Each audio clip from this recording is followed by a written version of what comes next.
नमस्कार दोस्तों, स्वागत है आपका हिंदी नॉलेज शो में। तो दोस्तों, सन 2011 उस समय अमेरिका की विदेश मंत्री थी हिलरी क्लिंटन, और 2011 में ही उन्होंने एक बयान दिया था पाकिस्तान को लेकर, जो बहुत ज़्यादा चर्चा में आया था। उन्होंने कहा था कि अगर आप अपने घर में सांप पालते हैं और ये सोचते हैं कि वो सांप सिर्फ आपके पड़ोसियों को काटेगा, तो आपसे बड़ा महामूर्ख आज तक पैदा ही नहीं हुआ, क्योंकि सांप की फितरत ही है काटना। वो ये नहीं देखता कि कौन दोस्त है कौन दुश्मन। उन्होंने पाकिस्तान पर यह बात तालिबान को लेकर कही थी कि तालिबान को जिस हद तक पाकिस्तान सपोर्ट करता है, और फिर उसका खामियाजा पाकिस्तान को कई दशकों से भुगतना पड़ा है, क्योंकि जो आतंकी अफगानिस्तान में जंग लड़ रहे हैं, बाद में वही आकर पाकिस्तान में भी धमाके करते आए हैं। लेकिन आज जो पाकिस्तान और तुर्की के साथ हुआ है, वो तो हिलरी क्लिंटन के बयान को पूरी तरीके से चरितार्थ करता है। दरअसल हुआ कुछ ऐसा कि पिछले 1-2 साल से तुर्की और पाकिस्तान दोनों अलायंस बनाकर भारत के खिलाफ बहुत सारी चीज़ें करने की कोशिश कर रहे हैं। कभी यूनाइटेड नेशन में कश्मीर का मुद्दा उठाते हैं, कभी जो ऑर्गेनाइजेशन ऑफ इस्लामिक कंट्रीज़ हैं वहाँ पर भी कश्मीर का मुद्दा उठाकर भारत को बदनाम करने की साजिश रचते हैं।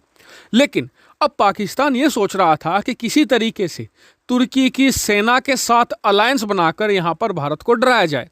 हालांकि दिक्कत इसमें यह थी कि जो तुर्की है वो पाकिस्तान से हजारों किलोमीटर दूर है, तो ये कैसे संभव हो कि तुर्की की सेना पाकिस्तान का सपोर्ट करने के लिए भारतीय सीमा के करीब आ जाए। लेकिन पिछले 2 साल की मेहनत के बाद भी पाकिस्तान को कोई सफलता हाथ नहीं लगी। लेकिन अब अचानक से इनके चेहरों पर मुस्कान आ गई, क्योंकि इन्हें एक बहुत बड़ा मौका मिला अफगानिस्तान में। दरअसल अफगानिस्तान से सारी की सारी जो नाटो फोर्सेज हैं, चाहे यूरोपियन देश हो, अमेरिका हो, सब अपनी सेनाएं वापस लेकर जा रहे हैं। लेकिन तुर्की ने क्या सोचा कि सारी की सारी जो विदेशी सेनाएं हैं वो अफगानिस्तान से जा रही हैं, लेकिन वो अफगानिस्तान से नहीं जाएगा, और इसमें उसकी मदद करेगा पाकिस्तान, क्योंकि पाकिस्तान का काफ़ी हद तक प्रभाव है तालिबान पर।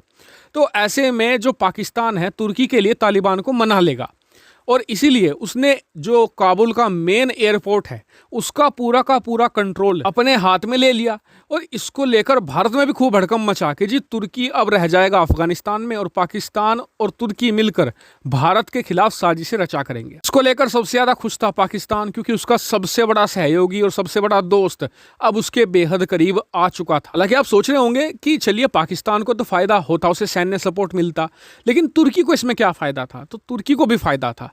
दरअसल वहां के जो राष्ट्रपति हैं रजब तय्यब अर्दोगान, उनका एक सपना है खलीफा बनने का, यानी कि जितने दुनिया भर के मुसलमान हैं, मुस्लिम देश हैं, सब रजब तय्यब अर्दोगान को अपना लीडर मान ले। जी हाँ, ये उनका सपना है, और यही सपना दिखाकर वो आने वाले समय में, यानी कि 2023 की शुरुआत में वहां पर इलेक्शन होने हैं, तो वो इलेक्शन जीतने की कोशिश में भी है। ऐसे में अर्दोगान ये करना चाह रहे थे कि अपने देश में ये दिखाते कि देखिए जी, अफगानिस्तान से अमेरिका हार मानकर चला गया, पूरा यूरोप हार मानकर चला गया, लेकिन तुर्की अभी भी अफगानिस्तान में मौजूद है। मेरे राष्ट्रपति रहते हुए अब तुर्की एक बहुत बड़ी सैन्य पावर बन चुका है।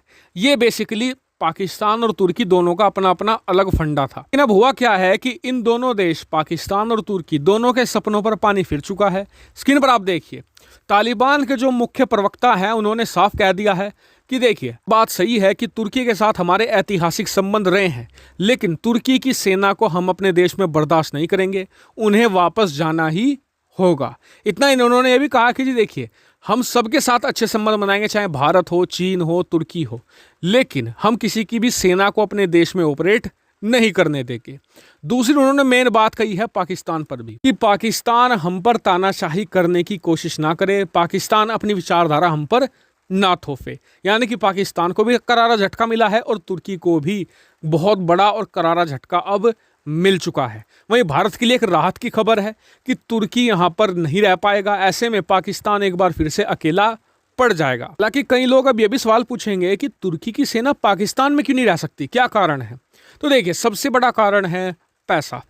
तुर्की जिस देश की मैं बात कर रहा हूँ आज की तारीख में वो ब्रोक हो चुका है, यानी कि फाइनेंशियली इसकी कंडीशन बहुत ही ज़्यादा क्रिटिकल है। यहाँ पर जो खाने पीने की चीज़ों के दाम हैं वो 3 गुना तक बढ़ चुके हैं।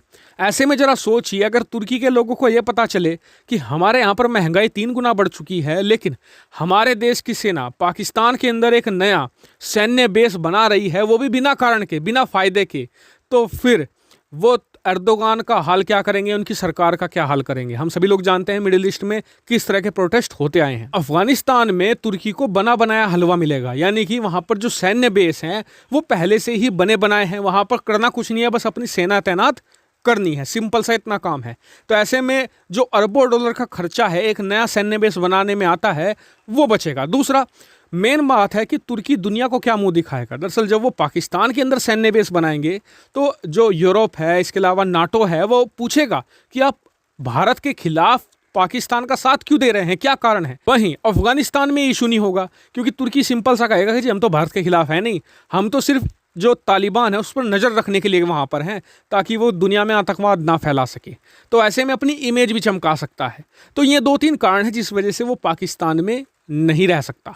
हालांकि आपका इस पर क्या मानना है कमेंट करके जरूर बताएगा। वीडियो को शेयर कीजिएगा और चैनल को सब्सक्राइब भी कीजिएगा। फिलहाल में इतना ही। Thank you very much for watching video.